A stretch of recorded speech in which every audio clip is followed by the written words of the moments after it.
السلام علیکم دوستو، آج کی ویڈیو میں جو حدیث میں آپ لوگ کے سامنے بیان کرنے جا رہا ہوں، اسے سننے اور دیکھنے میں ہم سب کی کامیابی ہے۔ نحمدہ ونصلی علی رسولہ الکریم، اما بعد فاعوذ باللہ من الشیطان الرجیم، بسم اللہ الرحمن الرحیم۔ ایک حدیث میں آیا ہے کہ جو شخص نماز کا اہتمام کرتا ہے، حق تعالی شانہ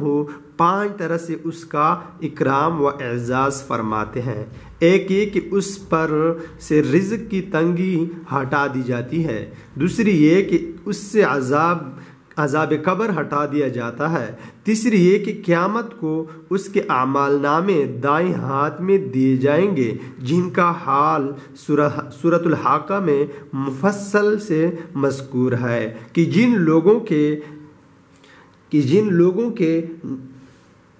نام اعمال داہنے ہاتھ میں دیے جائیں گے، وہ نہایت خوش و حرم ہر شخص کو دکھاتے پھریں گے، اور چوتھی یہ کہ پل صراط پر سے بجلی کی طرح گزر جائیں گے، پانچویں بغیر حساب جنت میں داخل ہوں گے، اور جو شخص نماز میں سستی کرتا ہے اس کو 15 طریقے سے عذاب ہوتا ہے، 5 طرح دنیا میں اور 3 طرح سے موت کے وقت اور 3 طرح قبر میں اور 3 طرح قبر سے نکلنے کے بعد۔ دنیا کے 5 تو یہ ہے، اول یہ کہ اس کی زندگی میں برکت نہیں رہے گی، دوسری یہ کہ سلوحاق کا نور اس کے چہرے سے ہٹا دیا جاتا ہے، تیسری یہ کہ اس کے نیک کاموں کا اجر ہٹا دیا جاتا ہے، چوتھی اس کی دعائیں قبول نہیں ہوتی، پانچویں یہ کہ نیک بندوں کی دعاؤں میں اس کا استحقاق نہیں رہتا، اور موت کے وقت 3 عذاب یہ کہ اول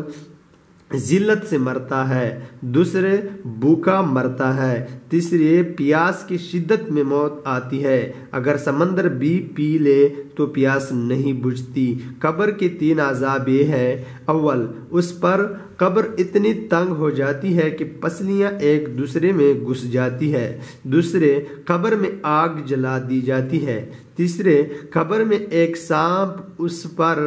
ایسی شکل کا مسلط ہوتا ہے جس کی آنکھیں آگ کی ہوتی ہے اور ناخن لوہے کے اتنے لمبے کہ ایک دن پورا چل کر اس کے ختم تک پہنچا جائے، اس کی آواز بجلی کی کڑک کی طرح ہوتی ہے، وہ یہ کہتا ہے کہ مجھے میرے رب نے تجھ پر مسلط کیا ہے کہ تجھے صبح کی نماز ضائع کرنے کی وجہ سے آفتاب کے نکلنے تک مارے جاؤں، اور ظہر کی نماز ضائع کرنے کی وجہ سے عصر تک مارے جاؤں، اور پھر عصر کی نماز ضائع کرنے کی وجہ سے غروب تک، اور مغرب کی نماز کی وجہ سے عشاء تک، اور عشاء کی نماز کی وجہ سے صبح تک مارے جاؤں۔ جب وہ ایک دفعہ اس کو مارتا ہے تو اس کی وجہ سے وہ مردہ 70 ہاتھ زمین میں دس جاتا ہے، 70 ہاتھ زمین میں دس جاتا ہے، اسی طرح قیامت تک اس کو عذاب ہوتا رہے گا۔ اور قبر سے نکلنے کے بعد کہ 3 عذاب یہ ہے، ایک حساب سختی سے کیا جائے گا، دوسرے حق تعالی شانہ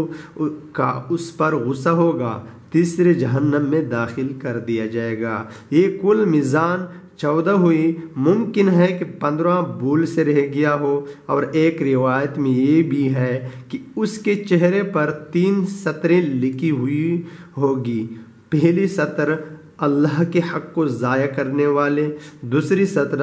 اللہ کے غصے کے ساتھ محسوس، تیسری سطر جیسا کہ تو نے دنیا میں اللہ کے حق کو ضائع کیا، آج تو اللہ کے رحمت سے مایوس ہے۔ وآخر دعوانا الحمدللہ رب العالمین۔